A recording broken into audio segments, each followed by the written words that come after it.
Hi guys, welcome back to my channel. So ಎಲ್ಲರೂ ಹೇಗಿದ್ದೀರಾ? ಚೆನ್ನಾಗಿದ್ದೀರಾ ಅಂತ ಅಂದ್ಕೊಂಡಿದ್ದೀನಿ. ಸೊ ನಾನು ಇವಾಗ ಬೆಟರ್ ಆಗಿದ್ದೀನಿ. ಆ್ಯಂಡ್ ನಾನು ಈಗ 3 ತಿಂಗಳಲ್ಲಿ ಯಾವುದೂ ವಿಡಿಯೋ ಅಪ್ಲೋಡ್ ಮಾಡಿಲ್ಲ ವ್ಲಾಗ್ಸು. ಸೊ ಯಾಕಂತ ಅಂದರೆ ನಮ್ಮ ಫ್ಯಾಮಿಲಿಗೆ ಒಂದು ಪ್ರಾಬ್ಲಮ್ ಆಯಿತು. ಸೊ ಹಾಗಾಗಿ ನಾವು ಯಾವುದೇ ಥರ ವ್ಲಾಗ್ಸ್ನ ಅಪ್ಲೋಡ್ ಮಾಡಿಲ್ಲ. ಆ್ಯಂಡ್ ಯಾವುದು ಕೂಡ ವ್ಲಾಗ್ಸ್ನ ನಾನು ಮಾಡಿಲ್ಲ. ಯಾಕಂತ ಅಂದರೆ ನನ್ನ ಫ್ಯಾಮಿಲಿಗೆ ಅದು ಒಂಥರ ಒಂದು ದೊಡ್ಡ ಹೊಡೆತನೇ ಹೊಡಿತು ಅಂತ ಹೇಳ್ಬೋದು. ಸೊ ಅದರಲ್ಲಿ ಯಾವುದು ಅಂತ ಅಂದರೆ ಅಂದರೆ ನಮ್ಮ ಭಾವ ಅವರಿಗೆ ಬ್ರೈನ್ ಸ್ಟ್ರೋಕ್ ಆಗುತ್ತೆ. ಸೆಪ್ಟೆಂಬರ್ 2ಗೆ ಅವ್ರಿಗೆ ಬ್ರೈನ್ ಸ್ಟ್ರೋಕ್ ಆಗುತ್ತೆ. ಸೊ ಅದು ವಿಷಯ ಗೊತ್ತಾದ ಮೇಲೆ ಸೊ ನಾವು ಆಸ್ಪತ್ರೆ, ರಿಯಾಬು ಅಲ್ಲಿ ಇಲ್ಲಿ ಅಂತ ಓಡಾಡಿ ಸೊ ನಾವು ಯಾವುದೇ ಥರ ನಾನು ವ್ಲಾಗ್ ಮಾಡಲ್ಲ, ಅಲ್ಲಿಗೆ ಸ್ಟಾಪ್ ಮಾಡಿರ್ತೀನಿ.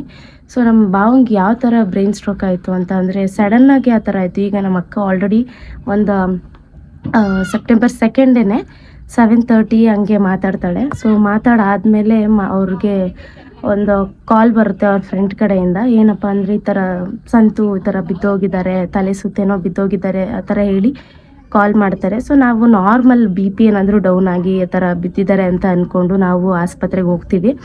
ಸೊ ಹೋಗಾದ್ಮೇಲೆ ಅಲ್ಲೆಲ್ಲ ಹೋಗೋಷ್ಟರಲ್ಲಿ ICUಗೆ ಹಾಕ್ಬಿಟ್ಟಿರ್ತಾರೆ.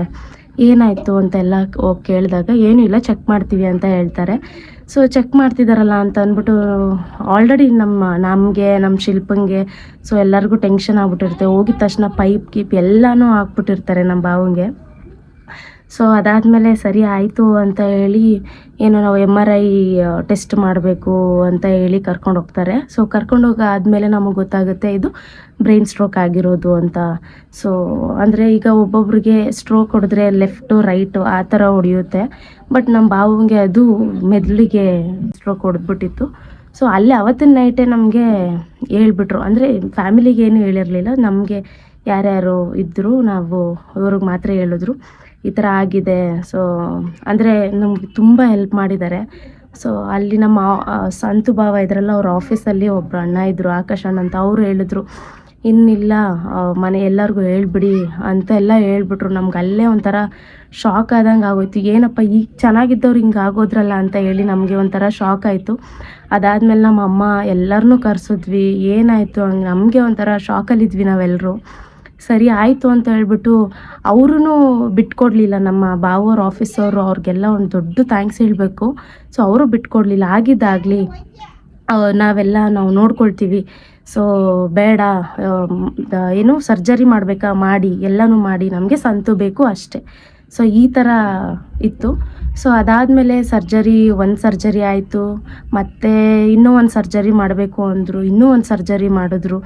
ಪ್ರತಿಯೊಂದು ಸರ್ಜರಿಗೂ ಅವ್ರ ಕಡೆಯಿಂದನೇ ನಮಗೆ ಹೆಲ್ಪ್ ಆಗಿರೋದು. ಸೊ ಪ್ರತಿಯೊಬ್ಬರಿಗೂ ನಾನು ಥ್ಯಾಂಕ್ಸ್ ಅಂತ ಹೇಳ್ತೀನಿ ಈ ವಿಡಿಯೋ ಮುಖಾಂತರ. ಅದಾದಮೇಲೆ ಸರ್ಜರಿ ಎಲ್ಲ ಆಗಿ ಒಂಥರ ಮೂಮೆಂಟ್ಗಳು ಸ್ಟಾರ್ಟ್ ಆಯಿತು ಅವ್ರದ್ದು. ನಮಗೆ ಒಂದು ಮೂಮೆಂಟ್ ಆದ್ರೂ ಖುಷಿ ಆಯಿತು. ಮತ್ತು ಅದಾದಮೇಲೆ ಸರಿ ಆಯಿತು ಅಂತ ಹೇಳಿ ಈ ಥರ ಅಲ್ಲಿ ಸ್ಪರ್ಶ ಆಸ್ಪತ್ರೆಗೆ ನಾವು ಅವ್ರನ್ನ ಅಡ್ಮಿಟ್ ಮಾಡಿದ್ದು ಅವರು. ಸೊ ಅದಾದಮೇಲೆ ಸರಿ ಸ್ಪರ್ಶದಲ್ಲೇ ಇದ್ವಿ 1 ವಾರ ನಾವು. ಅಂದರೆ 2ನೇ ತಾರೀಕಿಗೆ ಅವ್ರಿಗೆ ಹಂಗಾಗಿದ್ದು, 8ನೇ ತಾರೀಕುವರೆಗೂ ನಾವು ಅಲ್ಲೇ ಇದ್ವಿ. ಅಲ್ಲಿನ ಪ್ರತಿ ಖರ್ಚುನೂ ಅವ್ರ ಆಫೀಸ್ ಅವರೇ ಮಾಡಿದಿರೋದು. ನಮ್ಮ ಕಡೆಯಿಂದ ಅವ್ರು 1 ರೂಪಾಯಿನೂ ಕೇಳಿಲ್ಲ. ಎಷ್ಟೇ ಆಗಲಿ ಏನೇ ಆಗಲಿ ನಾವೇ ಮಾಡ್ತೀವಿ ಅಂತ ಮಾಡಿದ್ದು. ನಿಜವಾಗ್ಲೂ ಒಳ್ಳೆ ಫ್ರೆಂಡ್ಸ್ನ ಅವ್ರು ಸಂಪಾದನೆ ಮಾಡಿದ್ದಾರೆ. ಪ್ಲಸ್ಸು ಹಂಗೆ ಜನನೂ ಕೂಡ ಸಂಪಾದನೆ ಮಾಡಿದ್ದಾರೆ ಅಂತ ನನಗೆ ಅದೊಂದು ಖುಷಿ ಆಯಿತು. ಸೊ ಅದಾದಮೇಲೆ ನೆಕ್ಸ್ಟು 8ನೇ ತಾರೀಕು ಆದಮೇಲೆ ನಾವು ನೆಕ್ಸ್ಟು ರಿಯಾಬ್ಗೆ ಶಿಫ್ಟ್ ಮಾಡ್ತೀವಿ ನಮ್ಮ ಭಾವವ್ರನ್ನ. ಸೊ ರಿಯಾಬು ಎಲ್ಲಪ್ಪ ಅಂತ ಅಂದರೆ ಯಲಹಂಕ ಹತ್ರ 2050 ಹೆಲ್ತ್ ಕ್ಲಿನಿಕ್ ಅಂತ ಇದೆ, ಅಲ್ಲಿಗೆ ಶಿಫ್ಟ್ ಮಾಡಿದ್ವಿ. ಅಲ್ಲಿ ರಿಯಾಬಲ್ಲಿ ತುಂಬ ಚೆನ್ನಾಗಿದ್ದರು. ನಿಜವಾಗ್ಲೂ ನಾನು, ತೇಜಸ್ಸು, ನಮ್ಮ ಸುಜ್ಜನು, ನಾವು 3 ಜನ ಹೆಂಗಿದ್ವಿ ಅಂದರೆ ಅಷ್ಟು ನಾವು ಹತ್ರದಿಂದ ನೋಡಿದ್ವಿ ಅವರು ರಿಕವರ್ ಆಗ್ತಾ ಇರೋದು. ನಮಗೆ ಯಾವ ಥರ ಅಂದರೆ ಒಂದು ಕೈ ಕಾಲು ಅಲ್ಲಾಡ್ಸಿದ್ರು ರಿಕವರ್ ಆಗ್ತಿದ್ದಾರೆ. ಪ್ಲಸ್ಸು ನಾವು ಮಾತಾಡೋ ಮಾತೆಲ್ಲ ಕೇಳಿಸ್ಕೊತಾ ಇದ್ರು. ಅವ್ರಿಗೆ ನೋವು ಆಗ್ತಿತ್ತು, ಪ್ರತಿಯೊಂದು ಆಗ್ತಾಯಿತ್ತು.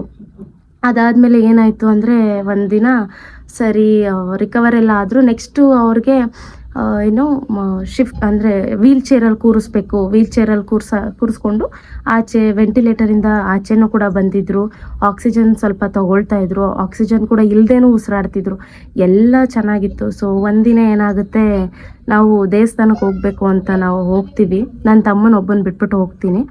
ಸೊ ಹೋಗಾದ್ಮೇಲೆ ಅದ್ರ ನೆಕ್ಸ್ಟ್ ಡೇ ನಮಗೆ ಕಾಲ್ ಬರುತ್ತೆ, ಈ ಥರ ಎಮರ್ಜೆನ್ಸಿ ಏನೋ ಒಂದು ಪ್ರಾಬ್ಲಮ್ ಆಗಿದೆ ಅಂತ ನಮಗೆ ಕಾಲ್ ಬರುತ್ತೆ. ಸೊ ಅಲ್ಲಿಂದ ನಾನು ಪಟ್ಟಂತ ನಾನು ತೇಜಸ್ ಇಬ್ಬರು ಬರ್ತೀವಿ. ಅವನು ಅವ್ರ ಊರಿಗೆ ಹೋಗಿರ್ತಾನೆ, ನಾನು ನಮ್ಮೂರಿಗೆ ಬಂದಿರ್ತೀನಿ.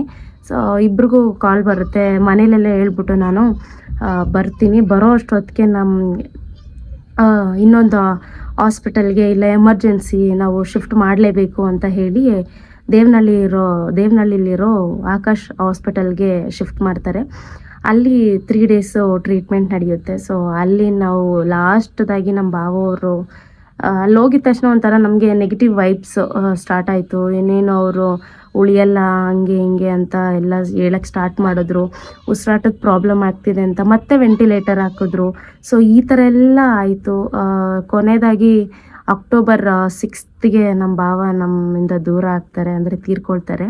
ಸೊ ಯಾಕಂದರೆ ನಾನು ಅಳೋದಿಲ್ಲ, ಯಾಕಂದರೆ ಆಲ್ರೆಡಿ ಇಷ್ಟು ಒಂದು 3 ತಿಂಗಳವರೆಗೂ ಅವರಂತೂ ನೆನಪಲ್ಲಿ ಇದ್ದೇ ಇರ್ತಾರೆ, ಅದಂತೂ ಫಾರ್ ಶೋರ್. ಸೊ 3 ತಿಂಗಳಲ್ಲಿ ನಮ್ಮ ಭಾವಂದು ಈ ಥರ ಆಯಿತು ಅಂತ ನಾವು ಸುಧಾರಿಸ್ಕೊಳ್ಳೋ ಅಷ್ಟರಲ್ಲೇ ಇನ್ನೊಂದು ಆಗುತ್ತೆ. ಅದನ್ನು ಹೇಳ್ತೀನಿ ನಿಮಗೆ ಏನಂತ. ಫಸ್ಟ್ಲಿ ನಾನು ಥ್ಯಾಂಕ್ಸ್ ಹೇಳೋದಂತ ಅಂದರೆ, ಥ್ಯಾಂಕ್ಸ್ ಬಂದು ಚಿಕ್ಕ ವರ್ಡ್ ಅಷ್ಟೇ. ಸೊ ನನ್ನ ಥ್ಯಾಂಕ್ಸ್ ಯಾರಿಗಪ್ಪ ಹೇಳೋದು ಅಂತ ಅಂದರೆ, ಮೇಯ್ನಾಗಿ ನನ್ನ ಆಕಾಶ್ ಅಣ್ಣ ಅವ್ರಿಗಿರ್ಬೋದು, ಮತ್ತು ರವಿ ಅಣ್ಣ, ಮತ್ತು ಅಕ್ಷಯ್ ಅಣ್ಣ, ಮನೋಜ್ ಅಣ್ಣ, ಸುಹಾಸ್ ಅಣ್ಣ, ಮತ್ತು ಸೀನಣ್ಣ. ಸೊ ಮಿಕ್ಕಿದವ್ರು ಎಲ್ಲರೂ ಇದ್ದಾರೆ, ಎಲ್ಲರೂ ಸಪೋರ್ಟ್ ಮಾಡಿದ್ದಾರೆ. ಬಟ್ ನಾನು ತುಂಬ ಹತ್ತಿರದಿಂದ ನಿಂತ್ಕೊಂಡು ಮಾಡಿದವರು ರವಿ ಅಣ್ಣ ಅವರು ಎಲ್ಲರೂ ಮಾಡಿದ್ರು. ಸೊ ತುಂಬ ನಮ್ಮ ಜೊತೆ ಸಪೋರ್ಟಾಗಿ ನಿಂತ್ಕೊಂಡ್ರು. ಪ್ರತಿಯೊಂದಕ್ಕೂ ಏನೇ ಇದ್ದರೂ, ಅದೆಷ್ಟು ಮಧ್ಯರಾತ್ರಿ ಆದ್ರೂ ಅವ್ರು ಆಸ್ಪತ್ರೆಯಲ್ಲೇ ಇರ್ತಾಯಿದ್ರು. ಏನಾದರೂ ಹೇಳಿದ್ರ ಡಾಕ್ಟ್ರು ಏನಾದರೂ ಅಂದ್ಬಿಟ್ಟು ಬೆಳಿಗ್ಗೆ ಅಷ್ಟೊತ್ತಿಗೆ ಬರೋರು, ಬೆಳಿಗ್ಗೆ ಅಷ್ಟು ಬೇಗನೆ ಬರೋರು. ಸೊ ಪ್ರತಿಯೊಬ್ಬರೂ ಸಪೋರ್ಟ್ ಮಾಡಿದ್ದಾರೆ ಮತ್ತು ನಮ್ಮ ಜೊತೆ ನಿಂತಿದ್ದಾರೆ. ಸೊ ಅದಕ್ಕೆ ನಾನು ಇರೋವರೆಗೂ ನಾನು ಸದಾ ಚಿರಋಣಿಯಾಗಿರ್ತೀನಿ ಅವರಿಗೆ. ಸೊ ಅದಾದಮೇಲೆ ನನ್ನ ಫ್ಯಾಮಿಲಿ ಕಡೆಯಿಂದ, ನನ್ನ ಫ್ಯಾಮಿಲಿಯವರು ಪ್ರತಿಯೊಬ್ಬರೂ ಸಪೋರ್ಟ್ ಮಾಡಿದ್ದಾರೆ. ಮತ್ತು ನಾವು ಈ ಥರ ಆಗಿದೆ ಅಂತ ಅಂದಾಗ ತುಂಬ ಜನ ಫೀಲ್ ಆದರು.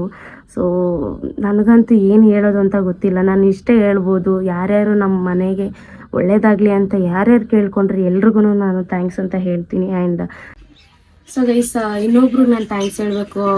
ತೇಜಸ್ಸು ಮತ್ತು ಸುಜನ್ ಇದ್ದಿದ್ದು, ಅವರಿಬ್ರಿಗಂತೂ ಎಷ್ಟು ಥ್ಯಾಂಕ್ಸ್ ಹೇಳಿದ್ರು ಸಾಲಲ್ಲ. ಯಾಕಂತಂದರೆ ಪ್ರತಿದಿನ ಬೆಳಿಗ್ಗೆ ರಾತ್ರಿ ಅಂತ ನನ್ನ ಜೊತೆಲೇ ಇದ್ದು ಪೂರ್ತಿ, ಅಂದರೆ ನಮ್ಮ ಭಾವಂಗೆ ಹುಷಾರು ತಪ್ಪಾಗಿಂದ ಹಿಡಿದು ಅವ್ರ ಕಾರ್ಯ ಮುಗಿಯೋವರೆಗೂ ನಮ್ಮ ಜೊತೆಲಿದ್ರು. ಸೊ ಇಬ್ರಿಗೂ ಸ್ಪೆಷಲ್ ಥ್ಯಾಂಕ್ಸ್ ಹೇಳ್ತೀನಿ, ತೇಜಸ್ಗೆ ಮತ್ತು ಸುಜನ್ಗೂ.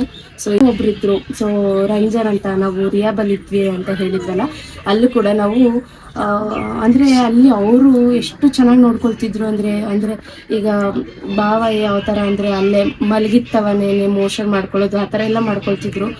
ಅದನ್ನು ಕೂಡ ಎಸಿಟೇಟ್ ಮಾಡ್ದೇನೆ ಅವರು ಪ್ರತಿಯೊಂದೂ ಚೆನ್ನಾಗಿ ನೋಡ್ಕೊಂಡ್ರು. ಈಗ ಅವ್ರು ಕೆಲಸ ಮಾಡ್ತಿದ್ದಾರೆ ಅಂದರೆ ಕೆಲಸ ಮಾಡ್ತಾರೆ, ಬಟ್ ಈ ಥರ ಏನು ಅಂದ್ಕೊಳ್ದೇನೆ ಮಾಡ್ತಾರೆ ಅಂದರೆ ನಿಜವಾಗ್ಲೂ ಅವ್ರ ಸರ್ವಿಸ್ ಕೂಡ ನಮ್ಗೆ ತುಂಬ ಇಷ್ಟ ಆಗಿತ್ತು. ಸೊ ಕೊನೆಯದಾಗಿ ಅವ್ರಿಗೂ ಕೂಡ ವಿಷಯ ಎಲ್ಲ ಹೇಳಿದ್ವಿ, ಅವರು ಕೂಡ ಬೇಜಾರಾದರು. ಸೊ ಈ ಥರ ನನಗೆ ಸಪೋರ್ಟ್ ಮಾಡಿದಂಥ ಎಲ್ಲರಿಗೂ thank you so much guys, thank you. ನನ್ನ ಶಿಲ್ಪ ಅವ್ರಿಗೆ ಮತ್ತು ನನ್ನ ಲಡ್ಡು ನನ್ನ ಮಗನಿಗೆ ಸೊ ದೇವರು ಒಳ್ಳೇದು ಮಾಡಲಿ. ಆ್ಯಂಡ್ ಯಾರ್ಯಾರು ನನ್ನ ಫ್ಯಾಮಿಲಿಗೆ ಸಪೋರ್ಟ್ ಮಾಡಿದ್ರೆ ಎಲ್ರಿಗೂ thank you so much. And ಇದಾದಮೇಲೆ ನಮ್ಮ ಶಿಲ್ಪಂದು ಲಡ್ಡುದು ಲೈಫು ಇನ್ನೂ ತುಂಬ ಚೆನ್ನಾಗಾಗಲಿ ಮತ್ತು ನನ್ನ ಫ್ಯಾಮಿಲಿಗೆ ಶಕ್ತಿ ಕೊಡಲಿ, ನಾವಿದ್ದೀವಿ ಅಂತ ನಾನು ಹೇಳ್ತೀನಿ. ಅದಾದಮೇಲೆ ಇನ್ನೂ ಒಂದು ಬೇಜಾರಾಗುವಂಥ ವಿಷಯ ಇದೆ. ಸೊ ಏನಪ್ಪ ಅಂತ ಅಂದರೆ, ಸೊ ಇದೇ ತಿಂಗಳು ಇದು ಆಲ್ರೆಡಿ ಒಂದು 15 ಡೇಸ್ ಆಯಿತು. ಸೊ ನಮ್ಮ ಭಾವಂದು ಮುಗ್ದು ಇನ್ನೊಂದು ಸ್ವಲ್ಪ ದಿನ ಎಲ್ಲ ಸ್ವಲ್ಪ ಸುಧಾರಿಸ್ಕೊಂಡ್ವಿ ಅನ್ನೋ ಟೈಮಿಗೇನೆ ಇನ್ನೊಂದು ದುರಂತ ನಡೆಯುತ್ತೆ. ಸೊ ಅದೊಂದು ದುರಂತ ನಡೆಯುತ್ತೆ. ಯಾರಪ್ಪ ಅಂತ ಅಂದರೆ, ಸೊ ಅದು ನಮ್ಮ ಅಮ್ಮವರ ತಂಗಿ ಜಯ ಆಂಟಿ ಅವರು ನಮ್ಮಿಂದ ದೂರ ಆಗ್ತಾರೆ. ಸೊ ಅವರು ಕೂಡ ತೀರ್ಕೊಳ್ತಾರೆ. ಸೊ ಈಗ ಜಸ್ಟ್ ಒಂದು 15 ಡೇಸ್ ಆಯಿತು ಅಷ್ಟೇ. ಸೊ ಇದೆಲ್ಲ ಸಡನ್ನಾಗಿ ಈ ಥರ ಆಗ್ತಿದೆ. ನಮ್ಮ ಜಯ ಆಂಟಿ ಅದು ಏನಕ್ಕಾಯಿತು ಅಂತ ಅಂದರೆ, ಜಯ ಆಂಟಿಗೆ ಸೊ 4 ಡೇಸಿಂದ ಹುಷಾರಿರಲಿಲ್ಲ ಕೂಡ. ಸೊ ಅದಾದಮೇಲೆ ಲೋ BP ಆಗಿ ಅವರು ಹಾರ್ಟ್ ಅಟ್ಯಾಕ್ ಥರ ಬಂದು ತೀರೋಗ್ತಾರೆ. ಒಂಥರ ನಮಗೆ ಶಾಕ್ ಆಯಿತು. ನಾನು ಊರಿಗೆ ಹೋಗ್ಬೇಕಾಗಿತ್ತು, ಅದ್ರ ಹಿಂದಿನ ದಿನ ನಾನು ನೋಡಿದ್ದೆ. ಸೊ ನಾವು ಊರಿಂದ ಬರೋ ಅಷ್ಟರಲ್ಲಿ ಈ ಥರ ವಿಷಯ ಬಂತು. ಸೊ ಅವರು ಕೂಡ ನಮ್ಮಿಂದ ದೂರ ಆಗಿದ್ದಾರೆ. ಇದನ್ನು ಜಾಸ್ತಿ ಏನು ಹೇಳೋಕ್ಕಾಗಲ್ಲ. ಸೊ ಅವರು ಕೂಡ ನಮ್ಮಿಂದ ದೂರ ಆಗ್ತಾರೆ. ತುಂಬ ನಾವು ಇಷ್ಟಪಡೋ ಅಂಥವರೇ ನಮ್ಮನ್ನ ಬಿಟ್ಟು ಹೋದರು. ಸೊ ಈ 2025 ನನಗಂತೂ ತುಂಬ ಇಷ್ಟ ಇಲ್ಲದೆ ಇರೋವಂಥ ಇಯರು ನಮ್ಮ ಫ್ಯಾಮಿಲಿಗೇ. ಸೊ ಹಾಗಾಗಿ ನಾನು ಇದನ್ನ ನಿಮ್ಮ ಹತ್ರ ಶೇರ್ ಮಾಡ್ಕೊಬೇಕು ಅಂತ ಇದ್ದೆ. ಸೊ ತುಂಬ ದಿನದಿಂದ ವೆಯ್ಟ್ ಮಾಡ್ತಾ ಇದ್ದೆ. ಸೊ ಇಷ್ಟು ನಾನು ಹೇಳ್ತಾ ಇರೋದು. ಸೊ ಅಷ್ಟೇ ಗೈಸ್, ನಾನು ಈ ವಿಡಿಯೋನ ಇಲ್ಲಿಗೆ ಎಂಡ್ ಮಾಡ್ತೀನಿ. ಸೊ ಪ್ಲೀಸ್ ಎಲ್ಲರೂ ನನಗೆ ಸಪೋರ್ಟ್ ಮಾಡಿ, ಇನ್ನೂ ಒಳ್ಳೆ ವೀಡಿಯೋಸ್ನ ನಾನು ಅಪ್ಲೋಡ್ ಮಾಡ್ತೀನಿ. ನೆಕ್ಸ್ಟ್ ವೀಡಿಯೋದಲ್ಲಿ ಸಿಗ್ತೀನಿ. ಅಲ್ಲಿವರೆಗೂ take care all. So bye, thank you so much.